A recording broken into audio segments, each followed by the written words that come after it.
Iran ने संभावित अमेरिकी हमले की आशंका के बीच फारस की खाड़ी में तेल लोडिंग को तेज कर दिया है और फरवरी के मध्य में खार्क द्वीप से लगभग 20.1 मिलियन बैरल तेल टैंकरों पर चढ़ाया गया, जो रोजाना 3 मिलियन बैरल से अधिक है और जनवरी की समान अवधि की तुलना में लगभग 3 गुना ज्यादा है, जबकि पिछले 3 महीनों का औसत लगभग 1.54 मिलियन बैरल प्रतिदिन था। खार्क द्वीप से ईरान के करीब 90% तेल का निर्यात होता है और ये स्थान हमले की स्थिति में अधिक संवेदनशील माना जाता है। इसलिए ईरान तेल को तेजी से जहाज़ों पर लोड करके विदेश भेजने की कोशिश कर रहा है। उधर सऊदी अरब ने भी एहतियाती प्लान के तहत उत्पादन और निर्यात को और ज़्यादा बढ़ा दिया है, ताकि अगर ईरान पर अमेरिकी हमले से आपूर्ति बाधित हो तो बाजार में कमी न आए। इसी बीच बहुत बड़े तेल टैंकरों यानी VLCC को किराए पर लेने की लागत साल की शुरुआत से 3 गुना बढ़कर 1.7 लाख डॉलर प्रतिदिन से ऊपर पहुंच गई है, जो इस बात का संकेत है कि समुद्र में ज्यादा कच्चा तेल भेजा जा रहा है। बढ़ते तनाव के बीच ब्रेड क्रूड की कीमत भी लगभग $70 प्रति बैरल से ऊपर पहुंच गई है। वहीं अमेरिकी राष्ट्रपति डोनाल्ड ट्रंप ने जनवरी से ईरान पर हमले की धमकियां दी हैं और क्षेत्र में 2003 के इराक युद्ध के बाद सबसे बड़ा सैन्य जमावड़ा किया है, जिसमें 2 विमान वाहक पोत और कई F-35, F-16 और F-15 लड़ाकू विमान शामिल हैं। न्यूयॉर्क टाइम्स के अनुसार अमेरिका ने इस सप्ताह F-22 रैप्टर जैसे उन्नत स्टील्थ फाइटर जेट भी इजराइल भेजे हैं, जो आमतौर पर शांति काल में विदेश तैनात नहीं किए जाते हैं। ये पूरा घटनाक्रम संकेत देता है कि खाड़ी क्षेत्र में तनाव तेजी से बढ़ रहा है और तेल बाजार किसी भी संभावित सैन्य टकराव के लिए तैयार हो। उत्तर कोरिया के नेता किम जोंग उन ने दक्षिण कोरिया के साथ संवाद का रास्ता लगभग बंद करते हुए कहा कि उनकी सेना जरूरत पड़ने पर दक्षिण कोरिया को पूरी तरह नष्ट कर सकती है।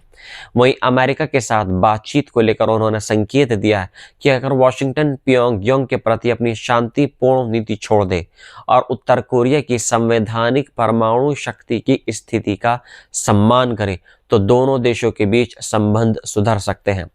सत्तारूढ़ वर्कर्स पार्टी ऑफ कोरिया की महत्वपूर्ण बैठकों के समापन पर किम ने नए हथियार प्रणालियों के विकास का आह्वान किया है और पानी के भीतर से दागी जा सकने वाली इंटरकॉन्टिनेंटल बैलिस्टिक मिसाइलों तथा दक्षिण कोरिया को निशाना बनाने में कैपेबल सामरिक परमाणु हथियारों के विस्तार की बात कही है। उन्होंने कहा है कि हाल के वर्षों में परमाणु और मिसाइल कार्यक्रम की तेज प्रगति ने देश की परमाणु शक्ति की स्थिति को स्थायी बना दिया है और यह देश की सुरक्षा की गारंटी है। राजधानी प्योंगयांग में पार्टी कांग्रेस के समापन पर सैन्य परेड आयोजित की गई, जिसमें हजारों प्रतिनिधि शामिल हुए और किम अपनी बेटी किम जू ए के साथ किम एल सुंग स्क्वायर में मौजूद रहे। परेड में सैनिकों की टुकड़ियां, विशेष युद्धक पोशाक पहने दस्ते और लड़ाकू विमानों की फ्लाइट पोस्ट दिखाई गई, जबकि सैन्य उपकरणों के प्रदर्शन को लेकर स्पष्ट जानकारी नहीं मिली है। किम की बेटी की सार्वजनिक मौजूदगी ने उनके संभावित उत्तराधिकारी बनाए जाने को लेकर अटकलों को और तेज कर दिया है। कुल मिलाकर उत्तर कोरिया ने दक्षिण कोरिया के खिलाफ सख्त रुख और परमाणु क्षमता के विस्तार का संदेश दिया है, जबकि अमेरिका के साथ संबंधों में नरमी की शर्त शांतिपूर्ण नीति खत्म करने पर रखी है। अमेरिका के राष्ट्रपति डोनाल्ड ट्रंप ने स्टेट ऑफ द यूनियन भाषण के दौरान विरोध करने वाली डेमोक्रेट सांसद इल्हान ओमर और राशिदा तलाइब पर तीखा हमला करते हुए कहा कि उन्हें वही वापस भेज देना चाहिए जहां से वह आई हैं।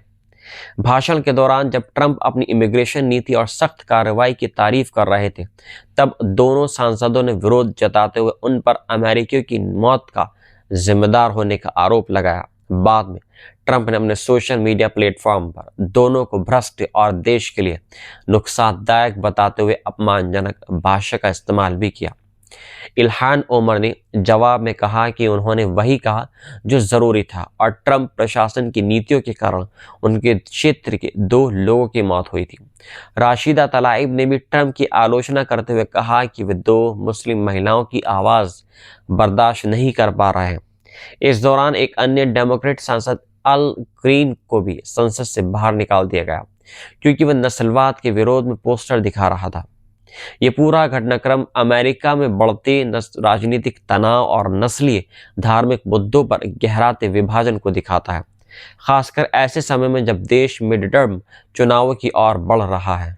भारत के प्रधानमंत्री नरेंद्र मोदी ने इजराइल की संसद केनेस्ट में एक बेहद अहम और प्रतीकात्मक भाषण दिया है, जहां उनका असाधारण स्वागत हुआ और सांसदों ने खड़े होकर बाकायदा मोदी मोदी के नारे लगाए।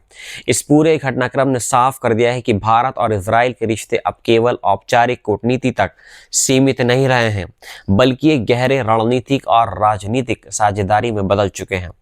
अपने संबोधन की शुरुआत में मोदी ने 7 अक्टूबर 2023 को हुए हमले की कड़े शब्दों में निंदा की और इसे बर्बर आतंकी हमला बताया।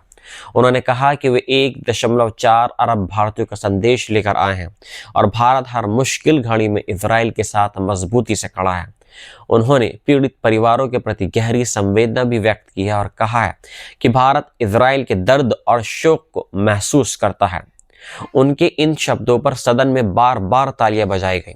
इजराइल के प्रधानमंत्री बेंजामिन नेतन्याहू ने भी मोदी को अपना भाई बताया और कहा कि 7 अक्टूबर के बाद समर्थन देने वाले पहले नेताओं में मोदी शामिल थे और इजराइल इस समर्थन को कभी नहीं भूलेगा। मोदी ने अपने भाषण में गजा में हुई भारी तबाही और बड़ी संख्या में हुई मौतों का सीधा उल्लेख नहीं किया है, बल्कि संयुक्त राष्ट्र द्वारा सुरक्षा परिषद शांति पहल का जिक्र करते हुए कहा कि भारत एक न्यायपूर्ण और स्थायी समाधान चाहता है, जिसमें फिलिस्तीन मुद्दे का समाधान भी शामिल हो।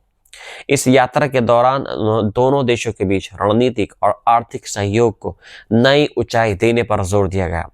रक्षा क्षेत्र में साझेदारी पहले से मजबूत हुई और अब कृषि, तकनीक और व्यापार में भी तेजी से विस्तार हो रहा है। Bharat Israel free trade agreement पर बातचीत फिर से शुरू हुई है और कहा गया है कि इससे दोनों देशों के बीच अरबों डॉलर के व्यापार को और बढ़ाया जाएगा। इजरायली मीडिया ने भी इस यात्रा को ऐतिहासिक बताया और भारत को शीर्ष रणनीतिक प्राथमिकता देने की मांग की। इजराइल के संसद यानी केनेस्ट भवन को भारतीय तिरंगे की से रोशन किया गया, जो इस संबंध की प्रतीकात्मक मजबूती को दिखाता है। जानकारों का यह भी मानना है कि इजराइल पश्चिमी देशों से इतर नए मजबूत साझेदारों की तलाश में है और भारत एक बड़ी उभरती शक्ति के रूप में उसके लिए अहम सहयोगी बनकर उभरा है। वहीं भारत में मध्य पूर्व में अपनी रणनीतिक पकड़ मजबूत करना चाहता है और इस साझेदारी के जरिए तकनीकी, सैन्य और आर्थिक लाभ हासिल करना चाहता है। मोदी ने अपने भाषण में दोनों देशों के बीच हजारों साल पुराने संबंधों का उल्लेख भी किया है और कहा है कि ये रिश्ता इतिहास, भरोसे और साझा हितों पर आधारित है। कुल मिलाकर यह दौरा दिखाता है कि भारत और इजराइल के रिश्ते अब पहले से कहीं अधिक गहरे, खुले और रणनीतिक हो चुके हैं और दोनों देश बदलते वैश्विक और सैन्य समीकरणों के बीच एक दूसरे को महत्वपूर्ण साझेदारों के रूप में देख रहे हैं। अमेरिका में राष्ट्रपति डोनाल्ड ट्रंप द्वारा ईरान के परमाणु कार्यक्रम को लेकर फिर से सैन्य कार्रवाई की धमकी देने के बाद कांग्रेस में राजनीतिक एकता देखने को मिली, जब डेमोक्रेट सांसद रो खन्ना और रिपब्लिकन सांसद Thomas Massie State of the Union संबोधन के दौरान एक साथ बैठे और उन्होंने मिलकर वॉर पावर्स एक्ट के तहत एक प्रस्ताव लाने की कोशिश की ताकि ईरान पर किसी भी अमेरिकी हमले से पहले कांग्रेस में बहस और मतदान कंपलसरी हो।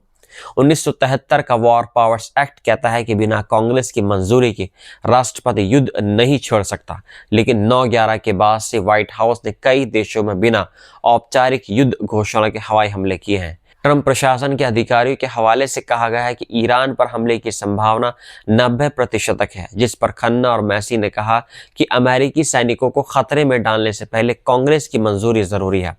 हालांकि अब खबरें हैं कि डेमोक्रेटिक नेतृत्व इस मतदान को टालने की कोशिश कर रहा है।